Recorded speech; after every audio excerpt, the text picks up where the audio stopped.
Hello, everybody. My name is Doom Trigger. Refer to me as Kyle. I know, I've been gone, and I've done nothing that gives me a good excuse as to why I've been gone for so long. Although I missed this game. I remember having a lot of stuff on my file share, a lot of games, a lot of maps and stuff. Thought I'd come back to it, even though it is a few years old, or months, or whatever. I didn't keep that close. Back to the story. Before I begin, I wanted to give you a description of what the game was like, seeing as I was a bit confused when I looked back at it, and I lived it.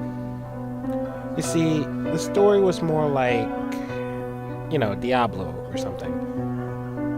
It was old-timey, not pixel, but you get the picture. The objective of the game was, as I've stated before, pass through 8 doors, and I win. And we win. Okay, so I'm gonna continue the story now. We passed through about 5 rooms. The first one was a tutorial. The second one was a first round. The third one was sort of a boss battle. And the last one was a complete lag. It sent us to this strange workplace, as I've previously stated. I believe I also described what they were talking about. And now, they told us something mind-boggling, if that's the right word.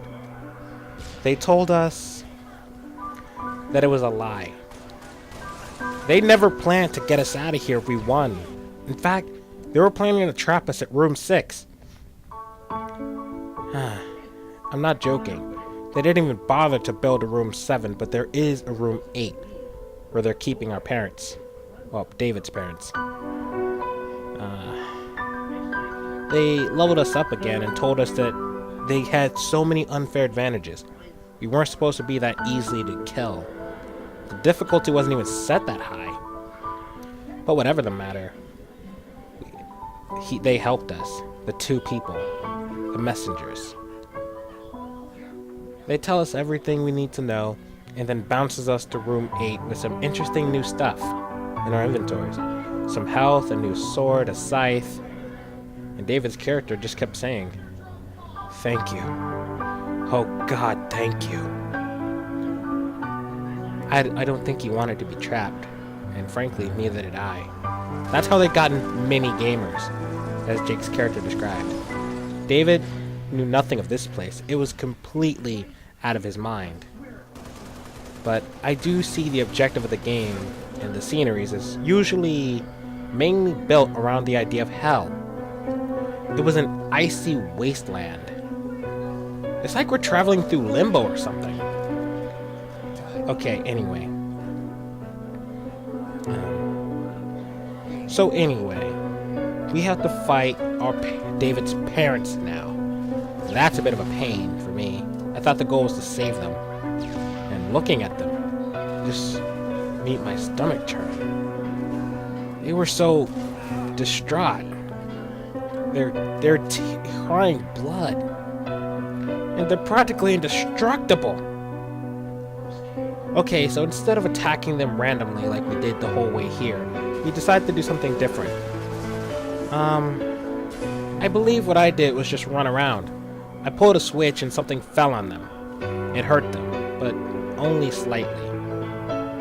Like 100% scale, I'd say it hurt them about a 20. So we just kept doing that until we eventually killed them. But something happened. It was a cutscene. They were both dying, and then straight after that, they just turned into these white orbs and just moved into our inventories. I think we have them now. But then something else happened. The next door. It popped out. The next door is right in front of us. It's a pool. It's like a Seth pool of lava. And maybe a little bit of magma, maybe. So when this door opened up, the first thing we did was run into it. I doubt we even gave it a bit of thought. We just ran. And now, we're on a door 9. There wasn't supposed to be a door 9, but then again, there was supposed to be a door 6. So, I guess that's about fair. We had to fight a giant monster. It was some sort of rotting corpse that looks like a dog. And that messed up laugh we heard at the very beginning of the game now just comes back for a second time. And they don't, and I repeat, they do not want to say hi to us. They gave us exactly one last chance. They even gone as far as to yell at the other spirits watching us.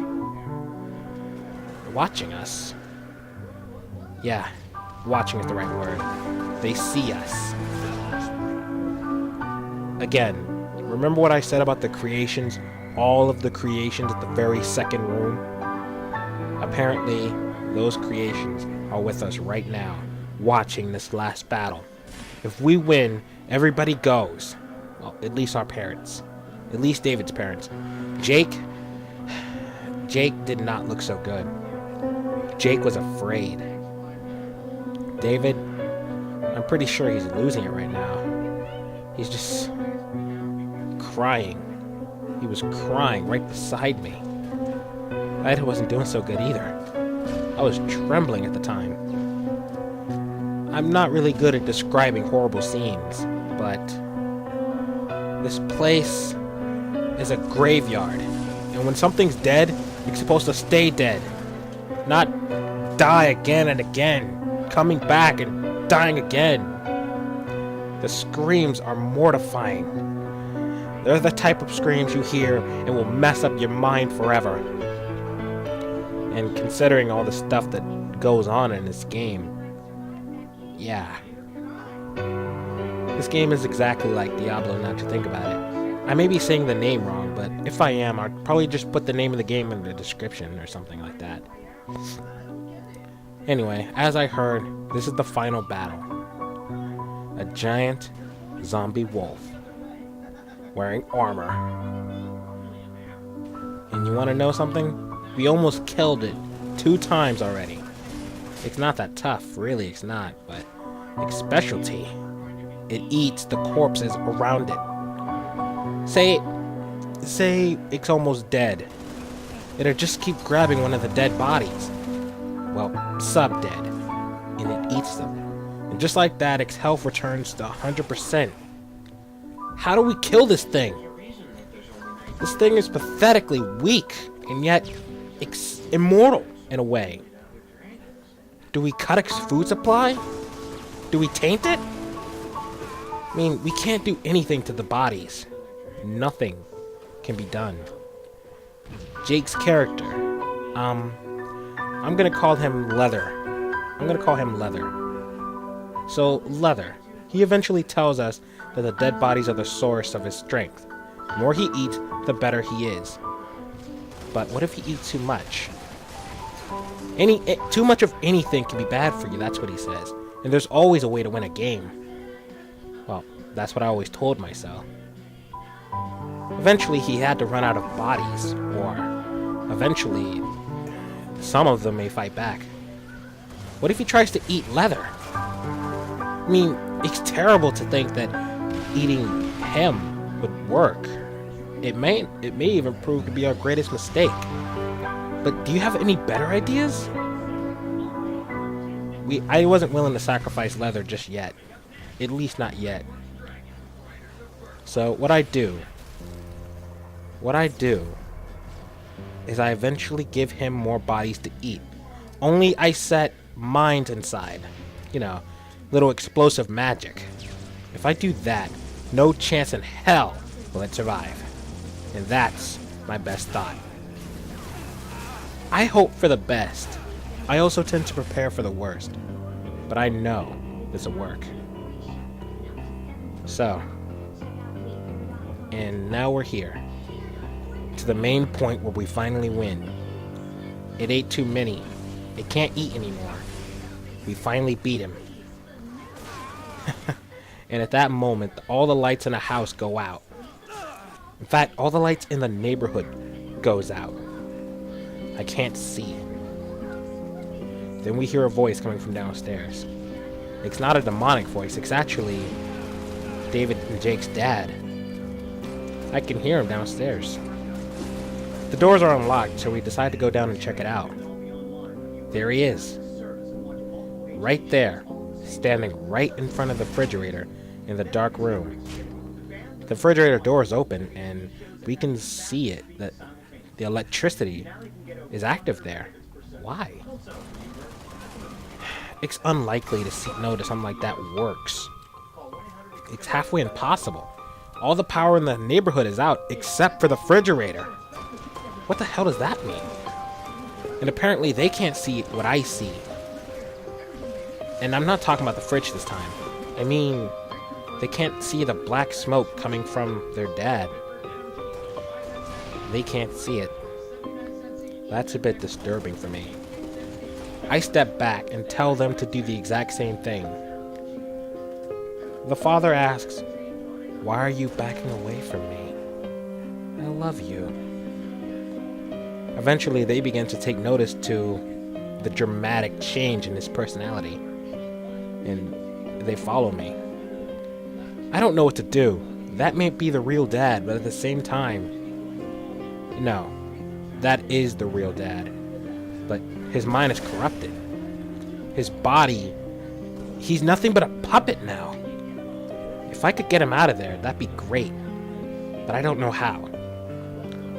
I could actually see things like this. It's rare, but I see it. I can see what nobody else can. And that's what makes me so that's what makes me so special.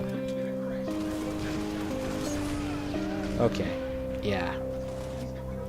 I have an idea. I was gonna run down to the basement and lock the door. That worked perfectly well. We're locked in now. And just when we were about to give up, just when Mom and Dad came down, just when they both are in the room with us, I hear a voice. They hate the light. I look through one of the boxes downstairs in the basement and I find a shotgun. Just kidding. What I find is a flashlight. There was a flashlight here in one of the boxes. I turn it on and flick it at him. Nothing's happening. I can see his eyes glowing red though. The closer I got to him, the more effect it took. Until I finally aimed it straight into his face. Something eventually happened. The room started to shake. The room, it literally shook like an earthquake. A level 6 earthquake. There were these black smoke clouds flying all around the room. And there she was. David's bloody mother. She's not dead, but she looks like she has a severe cut in her shoulders. And another one in her neck. We both remember where that came from. So after all this was over, finally said and done, I took the game and smashed it. I also took David's book and finished all the creations, gave them abilities, and gave them a happy ending. I wrote stories and gave them all happy endings, so they would never succumb to this game.